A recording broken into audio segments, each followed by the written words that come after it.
The Baltimore Ravens just gave the Philadelphia Eagles belt in week 1 of preseason. And us Ravens fans got our first real look of the Jesse Minter era in Baltimore.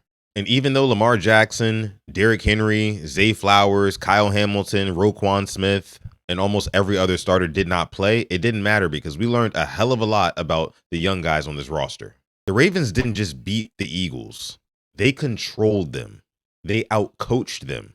And honestly, that was one of my biggest takeaways from the game. It wasn't an individual performance from a player. It was the discipline that I saw in this team. It was the details. And this is something that we have not seen in the past couple of years under John Harbaugh. My name is Sutton Duff, and you're watching the Purple Rain Podcast YouTube channel. This is another episode of the Reigning Ravens Report. Let's get into it. And like the video for me.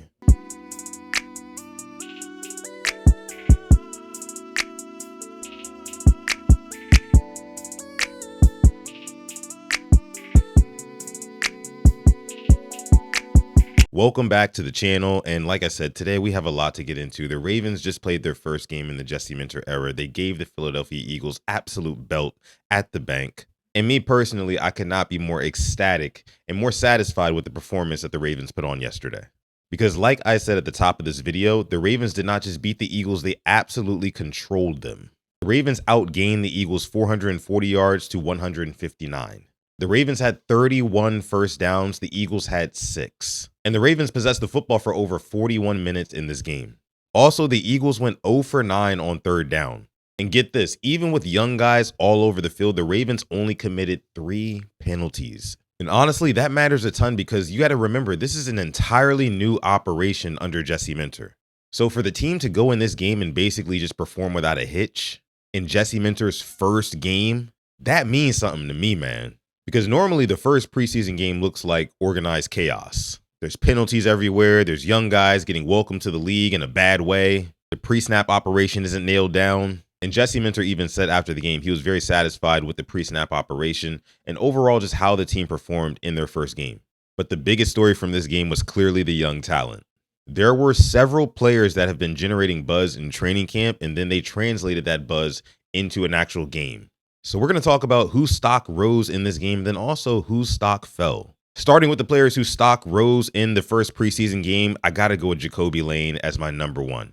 Jacoby Lane is making an immediate case on why he deserves to be wide receiver 3, maybe even 2, and at the end of this season, maybe even wide receiver 1. Because what I saw from Jacoby Lane in that first preseason game was maturity over anything.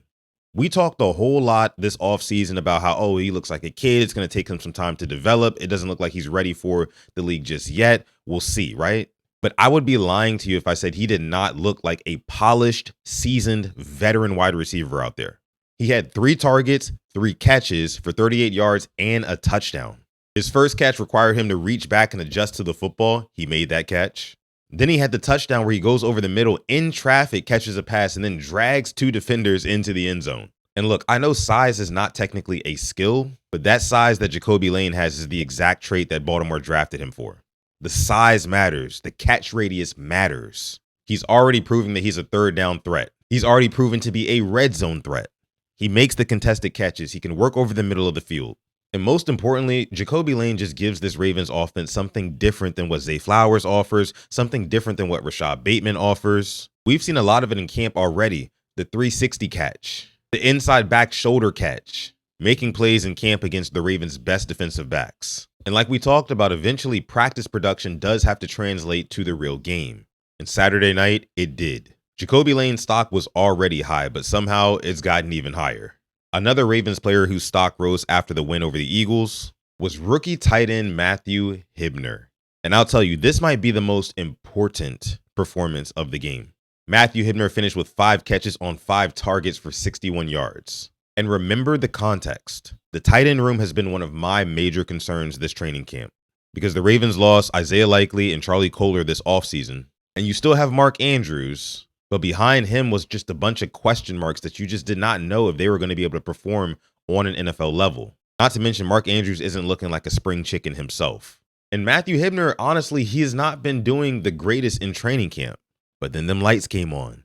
And his first NFL reception goes for 29 yards on a wheel route. He caught the ball in stride and worked his way up the field. It was very encouraging to see this type of performance from Matthew Hibner. Like, to show that type of like vertical juice on your very first play, so far we hadn't seen that from any other tight end in this room. And it wasn't just that one big play. He had 8 yards here, 13 yards there, and it was all catch the ball, get north, and create yards after the catch. He showed reliable hands, acceleration, and the yak ability that made Baltimore want to draft him in the first place. I get it, one preseason game does not solve the tight end room, but this was a very important first step. Because now offensive coordinator Declan Doyle has something on film that he can build around with this guy. Third player whose stock rose after the week 1 win. Quarterback Joe Fagnano.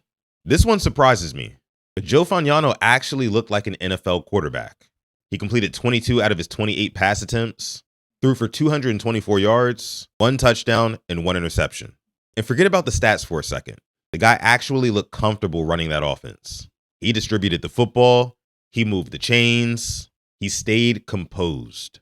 He wasn't out there trying to create a highlight after every snap, and that's what you want to see out of your backup quarterback. Because in the event that Lamar Jackson or Tyler Huntley were not available to play, you need a quarterback who can manage the game and really steady the ship. Not someone who's going to go out there and try to play hero ball like not a lot of quarterbacks can. Now, I did not like the interception that Joe Fagnano threw. It was picked off in the back of the end zone by Keely Ringo of the Eagles. And I just thought that Joe Fagnano, he threw that ball really late. But outside of that, he actually looked pretty good. Jesse Minter said after the game how he was impressed with Joe Fagnano because he hasn't taken a bunch of practice reps, but he went out there and looked comfortable. I think Joe Fagnano has firmly put himself in the driver's seat for that quarterback 3 position. Another player whose stock rose on Saturday night. 14th overall draft pick, Vinga Ioane. Now we get to the big boys. Vinga only played 2 drives in this game, but I didn't need to see much more. The physicality immediately translated.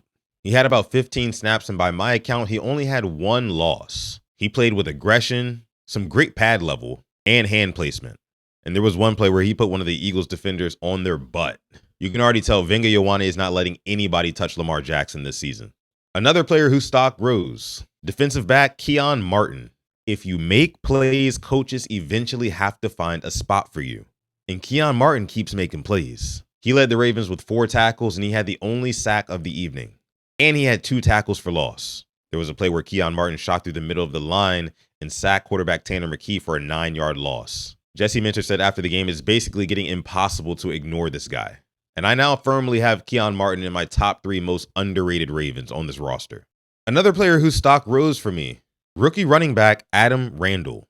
And look, Adam Randall's not going to wow anybody with his box score, only 12 carries for 46 yards. But it's how he got those yards is what matters most to me. I thought he did a really good job at consistently running through contact, and that's actually what got him his touchdown. Adam Randall ran it in from about the 5-yard line and had a really good second effort after making first physical contact with one of the defenders. He still gets into the end zone.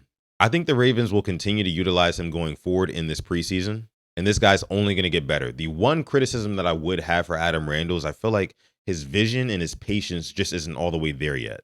But he's got all the physical traits. So I feel like as he settles into this league, he will get a whole lot better. Because you got to remember, this is only his 2nd year playing running back. Another player whose stock rose for me, but with an asterisk, rookie wide receiver Elijah Surratt. I'm not putting Surratt in the stock down category. He had 6 catches on 7 targets for 66 yards. He led the Ravens in both receptions and receiving yards. And the Ravens had one drive where Elijah Surratt was an instrumental piece as to how they got down the field. He showed strong hands, good feel against coverage. He was productive, but then came the mistake. 3rd quarter, Joe Fagnano completes a pass to Elijah Surratt. Elijah Surratt's trying to get upfield, and he does like the Zay Flowers like cut back juke thing, which I always tell you guys, the only thing that does is open up opportunities for defenders to punch that football out. He fumbled, the Eagles recovered, and that really put a stain on his performance. Because outside of that play, he played really well. So for somebody who hasn't exactly been showing out consistently in training camp, I do think he had a good performance. He's just got to cut down on those type of mistakes. Let's get into the players whose stock fell after the week 1 preseason win over the Eagles. Stock down number 1, Tyler Loop. First field goal attempt of the season, 49 yards out. Tyler Loop pulls it wide right. And there's just something about him missing the very final kick of last season and then also missing the very first kick of this season. It just doesn't sit right with me. Now, Tyler Loop did recover in this game. He hit from 42 yards out, and he also went 3 for 3 on extra points. Now, to be fair, Jesse Minter said that they are still trying to nail down the operation when it comes to field goals. They had rookie punter Ryan Eckley on the hold, and apparently something wasn't all the way right there. So we give grace. However, I do have a concern for Tyler Loop's mental going forward. And I've said it once, I'll say it again. I do think that the Ravens need to bring in some competition for Tyler Loop. Because to be honest with you, he hasn't done enough yet in his NFL career to have sole ownership of that first string. Another player whose stock fell last night for me was Emory Jones. Emory Jones started at left guard and he did have a couple of losses. He got beat by Eagles D tackle Ty Robinson, who actually ended up getting a sack on Tyler Huntley. It's not what you want to see from a second-year offensive lineman who's fighting to become dependable depth on this roster. Now, it is only one game, so I don't want to be too critical of him, especially considering he is a backup. But for the sake of the depth of this Ravens offensive line unit, I'll definitely be watching Emory Jones very closely the next 2 weeks. And the last player whose stock fell for me was punter Ryan Eckley. His first NFL punt went 27 yards and out of bounds, which is not ideal. He did respond with a 40-yard punt that was caught at the 10-yard line. So just like Tyler Loop, he did recover after struggling early. But if I'm being honest with you, I do not want special teams becoming a weekly conversation. As dominant as this defense looks and as smooth as the offense looks so far, it would annoy me to no end if special teams ends up being the pain point of this team. My final takeaway from this game, I loved what I saw overall. Not because Baltimore is 1-0 in the preseason, but the Ravens showed physicality. The Ravens showed discipline. Young players were producing. The Ravens offense was living on the Eagles side of the field, and the defense was stingy. And like I said at the top of the video, with the team seemingly firing on all cylinders like they did in that week 1 preseason game, I think that speaks most to the coaching. I think Jesse Minter is going to be a special coach in this league, and last night was just a preview of that. But I want to hear from you. Drop it down below in the comment section what you thought about this game. What were your biggest takeaways? Whose stock rose and whose stock fell for you? If you enjoyed this content, please be sure to like this video, subscribe to the channel if you are new here to the Purple Rain Podcast YouTube channel, where we cover all things Baltimore Ravens every single day. My name is Sutton Duff, and we'll catch you guys in the next video. And may purple rain. Peace.